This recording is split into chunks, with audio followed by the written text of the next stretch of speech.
Kanattaan seegaa waan guddaa haasa'uun hin danda'ama waa waraana bilisummaa Oromoo seenaa abaaboo yookaan immoo seenaa waraana bilisummaa Oromoo isa waggoota dheeraa haasa'uu hin barbaadus waggoota dhiyoo anuma ija keenyaan argine kan qaamaan keessatti hirmaanne xiqqoo tokko waa tokko dubbachuu barbaada.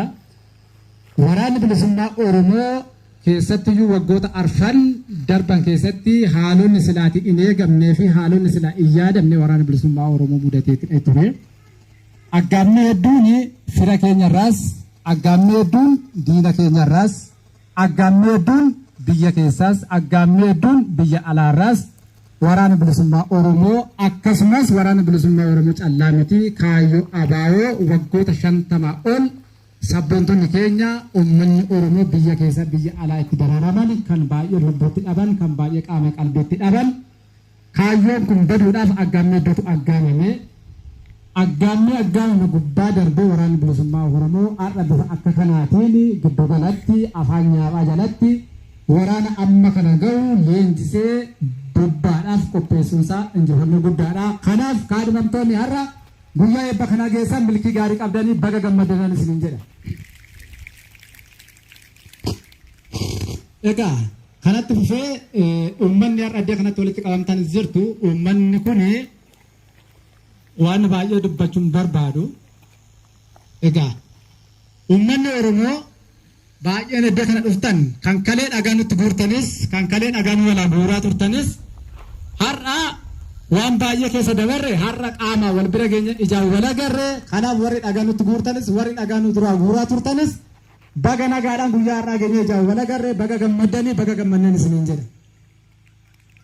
Maaliif jennaan qabsoon keenya sun iddoo kaleessa sana hin jirtu jechuudha bakka sana sifteetti har'a bifa kanaatiin akkaataa kanaatiin wal fuuldura dhaabbannee waliin sirbinee waliin bashannannee dachee Oromiyaa gubbaatti waliin jirra kalee akka kanan turre kun hundumtiyyuu maaliif dhufee wareegamaan dhufee kanaaf haala kanaatiin uummata Oromoo haala kanaatiin waraana bilisummaa Oromoo haala kanaatiin qondaalota waraana bilisummaa Oromoo bakkee garaagaraatti dhuftanii iddoo kanatti walitti qabamnee amma jirru kanaan sagantaa kana hirmaachuu keenya kan dandeessise dhiigaaf lafeetitti cabe.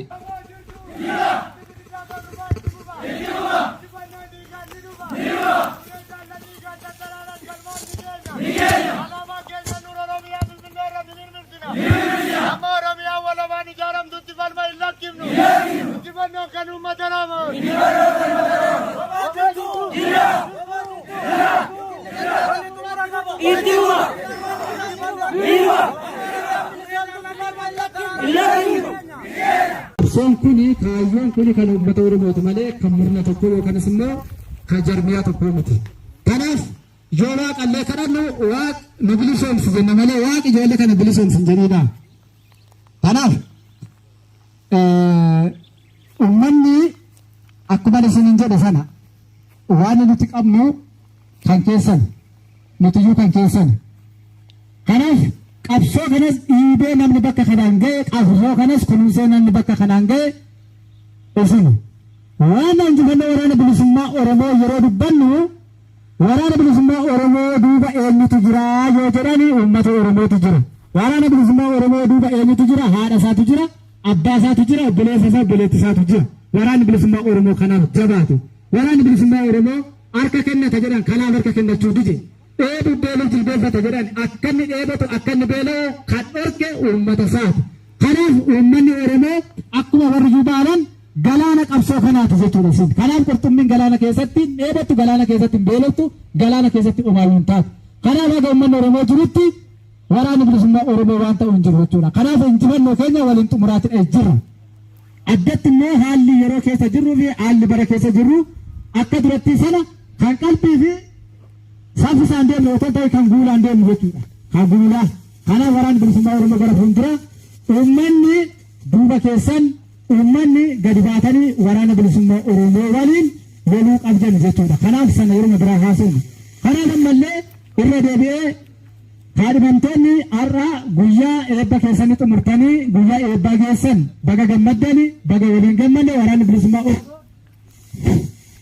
bilisummaa Oromoos bakkee garaagaraa qondaalonni waraanni bilisummaa Oromoo iddoo garaagaraatti dhuftan baga nagaan dhuftanii akkuma nagaan dhuftan nagaan gala warri guyyaa eebba keessanii geessan baga gammaddanii eebbi keessan eebba milkii haa ta'u Uummanni Oromoo bakka kanatti walitti qabantan kanneen nyaata baatanii dhugaatii baatanii erga kalee isaatii bakka kanatti dadhabaa jirtan eebba kana milkeessuudhaaf kanneen dhama'aa jirtan hundumti keessan galanni keessan bilisummaadha. Baga gammaddanii baga waliin gammanne ulfaadha. Nagaadhaan gara mana keessanitti galaan isin hin jiru.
Esra maran?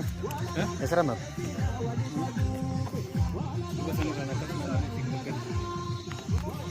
Ya.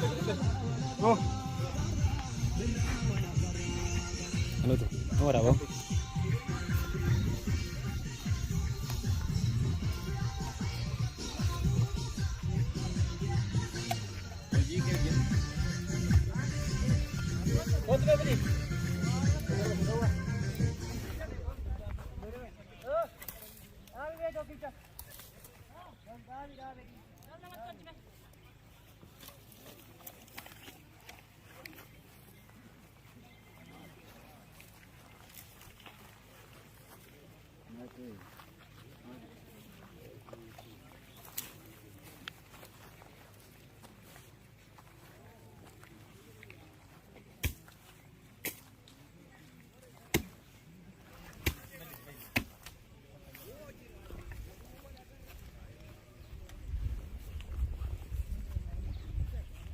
Hola.